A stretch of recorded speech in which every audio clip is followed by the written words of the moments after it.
네, 이슈 진단 마련했습니다. 전일 코스닥 시장 보셨죠? 도대체 그게 시장인지 저도 의심스러운데 일단은 뭐 비정상적인 그런 흐름인 건 분명한 것 같습니다. 자, 그래서 오늘 전문가들 연결해서 진단을 정확히 해보고 오늘 반등 가능성 충분한지 한번 더 다시 타진해 봅니다. 먼저 동양증권 투자전략팀의 김주형 팀장이 전화 연결되어 있습니다. 안녕하십니까? 네, 안녕하십니까? 네, 코스닥 급락의 원인 어디에서 찾아볼 수 있을까요? 네, 지금 가장 큰 악재는 그 두 가지라고 보실 수 있을 것 같습니다. 버냉키 발언으로 비롯된 미 연준의 이제 양적 완화 축소 우려가 있겠고요. 두 번째는 이제 중국의 단기 자금 시장이 경색이 됐다라는 이제 우려가 전반적인 이제 금융 시스템의 문제로 확산되지 않겠냐라는 이 두 가지 걱정에서 일단 국내 증시 코스피, 코스닥 모두 동반 하락하고 있다 이렇게 보시면 될 것 같고요. 이러한 부분들은 사실상 어느 특정 시장뿐만 아니라 글로벌한 전반적인 자산 가격이 동반 하락을 하고 있습니다. 그래서 6월 이후에만 보시면 유가가 유일하게 지금 반등을 한 상태고요. 대부분의 증시, 대부분의 국가, 지역들이 모두 하락한 상태에 있습니다. 그중에서 이제 가장 큰 악재를 찾겠다라고 하면 지금은 글로벌 주가들 중에서 상해 종합주가지수가 6월 이후에 15%로 가장 큰 폭의 하락을 보인 거 봤을 때는 결국에는 여러 악재들 중에서 그 중국발 악재가 단기적으로는 가장 큰 위력을 발휘하지 않았나 이렇게 제 평가를 하고 있습니다. 네, 코스피를 여쭤본다는 게 코스닥을 여쭤봤네요. 네, 일단 뭐 양대 시장이 마찬가지로 다 흔들렸기 때문에 그런 현상이 나타나는데요.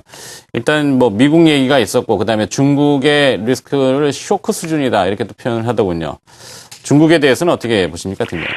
네, 중국은 이제 금융 위기다, 그렇지 않다라는 이제 의견들이 좀 대립을 하고 있습니다. 근데 면밀히 이제 중국의 경제 및 금융시장 상황을 보면 결론적으로는 금융 시스템 리스크로 확산되지는 않을 거다. 다만 그동안에 그 비효율적으로 분배됐던 유동성의 흐름에 있어서는 뭔가 좀 문제가 지적이 되고 있다. 이렇게 이제 평가를 할 수가 있을 텐데요. 정말 한 나라 경제가 금융 시스템이 이제 리스크로 확산이 되려면 몇 가지 이제 약점들이 지난 2008년 글로벌 금융위기 때 확인이 됐었습니다. 그 경험과 비교해서 보면 지금 중국은 그 외환 보유고가 전 세계 1위, 전 세계 외환 보유 중에 31%를 갖고 있는 쪽에 있고요. 두 번째는 중국은 93년 이후에 경상수지 흑자 기조를 지난해까지 꾸준히 이어오고 있는 국가입니다. 돈을 꾸준히 버는 국가라고 할 수가 있겠죠.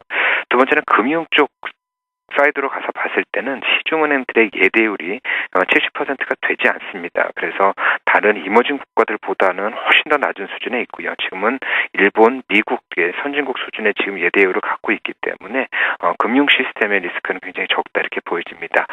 체질적으로도 그 시중은행들이 자기 자본 비율이 지금 6.3%, 그러니까 2000년 이후에 꾸준히 상승하는 흐름들을 보여주고 있고 ROE도 마찬가지입니다. 현재 20%가 넘는 형태의 ROE를 수준을 갖고 있기 때문에 결국 시중은행들이 부실화되고 금융 시스템의 리스크로 전환될 가능성은 적다 이렇게 보여집니다. 다만 지금 이제 지적되고 있는 몇 가지 문제점들은 있습니다.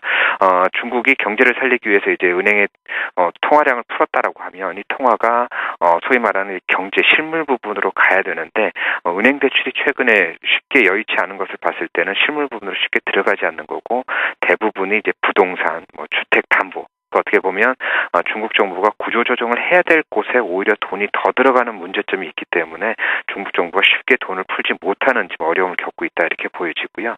산업적으로도 오히려 철강같이 좀 구조조정을 해야 되는 산업적으로 오히려 좀 자금이 또 들어가는 형태들.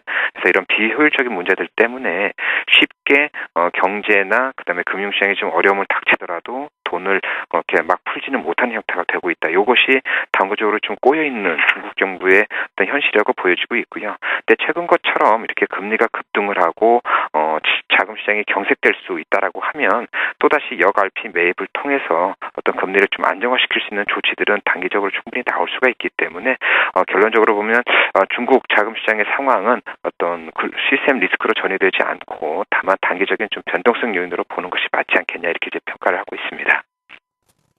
네, 팀장님 어제 여의도 바닥에 이 술이 동났다는 우스갯소리도 있더군요. 웃을 이야기는 아니고 음주 문화를 조장할 수 있는 것도 아니고 그렇다고 뭐 물을 마실 수 있는 건 아닌데 물은 장중에 많이 드셨을 거고. 네네. 7월에는 좀 다른 걸 좀 먹을 수 있을까요? 네, 지금 이제 쉽게 한번 이런 생각을 해봤습니다. 2009년부터 저희가 이제 여러 글로벌 리스크 때문에 조정도 받고 또 재상승 국면에 진입도 하고 반복했습니다. 근데 이때 경험했던 이제 조정 폭들을 대략적으로 보면 일반적으로 한 10% 정도의 조정을 거치면서 지금까지 추세를 유지를 해오고 있고요. 단 한 번의 경우, 그러니까 2011년 중반에 미국의 이제 부채 한도 협상이 깨어지고 신용등급 강등당하고 여기에 이제 유럽하고 중국발 악재가 겹치면서 소위 말하는 이제 퍼펙트 스톰이라는 공포감을 가졌을 때가 24%로 가장 큰 폭의 하락을 보였고요. 그것을 제외를 한다면 대부분 10% 내외에서 조정이 어느 정도 진정이 됐었습니다. 그렇게 해서 본다면 저희 지금 하락이 2000 초반에서 진행됐고 한 1800 정도 이미 와 있기 때문에 10%의 어떤 조정 폭은 어느 정도 경험적으로 충족을 했다라고 보여지기 때문에 어떤 단기적인 매도 클라이맥스는 좀 지난 거 아니냐. 그렇게 보면 7월은 이 G2 악재에 대한 어떤 완전한 해결은 아니더라도 시장이 자율적으로 좀 안정을 찾을 수 있는 가능성을 좀 엿보인다. 이렇게 말씀을 드릴 수 있을 것 같고요. 앞서 말씀드렸듯이 버냉키 의장이 발언했던 양적 완화 축소는 충분히 이제 펀더멘탈이 그만큼 감내할 수 있기 때문에 내린 결정이다. 그다음에 두 번째 중국 문제는 시스템 리스크로까지는 전이되지 않는다라고 판단을 한다면 결국 7월 장은 6월의 급락에서 좀 벗어나는 조금은 안도할 수 있는 국면이 되지 않겠냐 이렇게 제 전망을 하고 있습니다. 네, 잘 알겠습니다. 이슈 진단을 마련했고요. 일단 코스피 중심으로 시장 전체에 대한 진단을 내려봤습니다. 도움 말씀 주신 분은 동양증권 투자전략팀의 김주형 팀장이었습니다. 팀장님 오늘 고맙습니다. 네, 감사합니다. 네, 잠시